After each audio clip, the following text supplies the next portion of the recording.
привет на Нико Васев.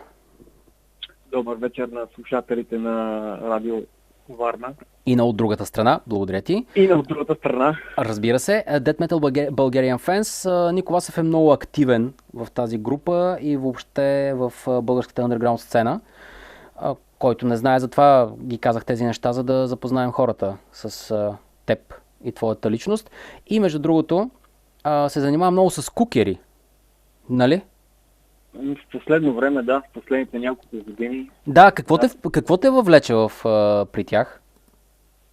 Ами, какво ме въвлече?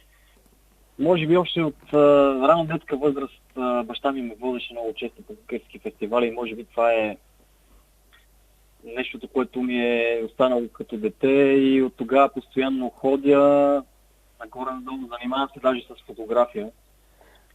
Да, постоянно попадам на твои снимки от такива събори. Да, има фестивали, доста в последните години сериозно се шуми, даже имаме много, специално в България имаме много интерес от чуждестранни групи, сурвакарски групи имаме предвид. Да. Между другото, обложката, не знам, може би някои от слушателите я знаят вече. Да, тя представлява точно. Изобразен е една маска с рога, с кукерска козина и с звънци чанове. Това е лика на Death Metal Bulgarian Fans Volume 3. Free Compilation. Да, третото издание. Обложка. И тук една наша обща приятелка ми напомня, че първия от тази новата компилация се открива с едно интро на кукери, звук от кукери, което ти си записвал. Звукът от кукери е тук в квартал, в който живея, квартал Стронско в Благоевград. Имаме кукерска група, доста известна вече. Между другото, Тио Линдеман ги хареса, може би ще е интересно на хората да знаят. Тио Линдеман записа един видеоклип с кукерите от квартал Струнско в Благоевград. И той има проект Линдеман, в който участва Линдеман с Петър Татгрен от Хипокризи. Клипа е качен в YouTube, има го Фишон се казва парчето.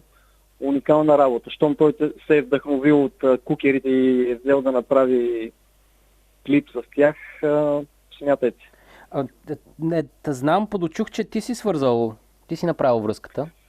Точно така е. В смисъл, то не е точно с Линдеман да направих връзката. Това бяха някакви агенти, които представляваха него и те ми писаха, аз имам в социалните мрежи страница, която е изцяло за кукери, за сурва.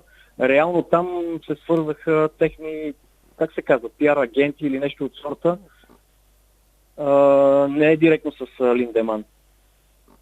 Да, няма значение, просто с теб са свързали и ти се осъществил. И те ни казаха, трябват ни 8 кукера в такива кожи, примерно, облечени. Свърза ги тук с нашата група, която е квартал Стронско в Благоевград. И клипа се осъществи в София, между другото. Да, Линдеман и Татгрен дойдоха в София, на Язовири Искър с снимките и имаше едно студио в Бояна, ако не се лъжа. Клипът е достъпен в интернет, който проявява интерес да може да го види. Фишон, Линдеман и Татгрен. Така. Точно така. Добре, трета част, вече на темата, заради която участваш като събеседник в другата страна по Радио Варна, е третата част на Death Metal Bulgarian Fans Free Compilation. Преди да преминем към участниците в нея, имаше ли отзвук от първите две компилации? Ние сме ги представили така или иначе и двете. Имаше отзвук с течение на времето, колко повече напредва, толкова повече и е по-голям интерес и към компилацията, и към групите. И прави впечатление, че и групите са много разнообразни в третата част. Много разнообразни и всичко е уникално. Даже има много групи. Идеята по принцип на компилацията е много от групите, които не са популярни, така да кажем, не са популярни да изпъкнат, Има много банди, които свират по мазета, как да кажем, не са общо познати на феновете. Те си абсолютен underground. Идеята е такива групи, които никога не сме чували да излезат. Отделно с другите групи, които са доста популярни. Комбинирано е. Иначе като стилове не се ограничаваме. Имаме и от модерните стилове, death metal, black, траш парчета има, от всичко по-малко. Добре, по какъв начин стана избора на тези групи? Тоест, в тази третата част на компилацията, която може да се свали съвсем безплатно и легално от интернет, всички групи ли, които в определен срок подадоха заявки, участват или по някакъв начин бяха селектирани песните? Ами по принцип всеки, който ни е пратил е включен, защото те реално са екстремни. Иначе започнахме още от октомври месец. Всъщност започнахме първо, търсихме дизайн за обложка. Не събирахме групи. В началото търсихме дизайн за обложка. И едно момиче нарисува обложка. В смисъл, тук е място и да й благодаря. Пламена Барева се казва. За страхотния дизайн. Имаше конкурс първо за обложка. И съответно чакаме един месец и си мислехме, че като дадат определен брой дизайнери обложка, след това самите групи ще изберат най-атрактивната и най-готината. Оказа се обаче, че едно момиче ни изпрати въпросната Пламена Барове, която пак искам да й благодаря. Изпрати ни 2 картинки. Чудехме се коя да изберем и точно тази с звънците избрахме. След това започнахме да набираме групите. Това вече беше ноември месец. Ноември-декември събирахме групи. Общо взето подредбата в компилацията е който е пратил първият по-напред в листата. Първи ни пратиха Еуфобия. Значи в началото, предишните компилации, това е по-различното, защото тогава бяха по азбучен ред предишните.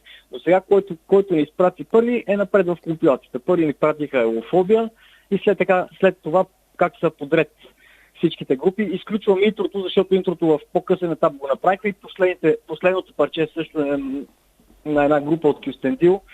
Тук е място да поздравя и Вайо Цветков, който е автор на песента. Stormheim се казва групата от Кюстендил. Тя е Black Metal и е второто бонус парче. Между другото има 2 бонус парчета. Те са Black Metal от 1996 година са последните 2. И подредбата е точно такава, както са ни ги пращали. Така, има ли интерес отвън, от зад границите на България към тези компилации? Има интерес. Обмисляме между другото и пак да ги завъртим в чужди радиа. В едно канадско радио може би ще се завърти някое от парчетата. Има. В последно време има много добри отзиви и даже ще е хубаво. Сега тя е въпросната компилация, която е настоящата. Третата реално е на 3 дни и даже очакваме, ако е удобно, феновете като я чуят, да напишат някакъв, да кажем, отзив, да анализират всеки по-своему, да си каже, да напишат един вид мнение, да кажат това не ми харесва, това е хубаво. Кажи така, да си знаем за следващата компилация, какво и защо. Ще има и четвърта, така да разбирам. Със сигурност ще има и четвърта. Ако може обратна връзка, който е чул компилацията, да ми напише препоръки, дали е окей, дали не. Кажи откъде може кажи откъде може да се свали. Значи по принцип много линкове сте пуснали в един популярен тракер, без да правим реклама. Най-популярните тракери има даже и 3-те са налични там. Няма никакъв проблем да се свали от там и 3-те, който желая, и 3-те компилации. Има клип качен с всички песни в YouTube. Може да се гледа, защото не всеки има регистрация в този тракер, така да го кажем. Има линк в един уебсайт, който е наличен на страницата на Death Metal Bulgarian Fans в Facebook мрежата. Така, който иска, най-добре оттам да започне, а в крайна сметка, щом ти каза, че го има навсякъде, може би само с търсачка да се напише и то ще излезе като възможни. Напише Death Metal Bulgarian Fans, задължително ще излезе линк. Да. Който не може, нека се свърже на страницата да напише, винаги ще му дадем линк. Нико, благодаря ти за участието и че се съгласи да представиш компилацията, третата компилация с български банди. Извинявай, че те прекъсвам. Бих искал да поздравя само всички групи, които се отзоваха този път. Момичето, което нарисува обложката, и администраторите на страницата, които ми помагат. Да, защо? Това е от мен. Така е, когато има обща цел, нещата се получават. Още веднъж Нико Васев за третата част на компилацията Death Metal Bulgarian Fans Free Compilation. В нея участват 23 групи, т.е. 22 групи с интрото стават 23 трака.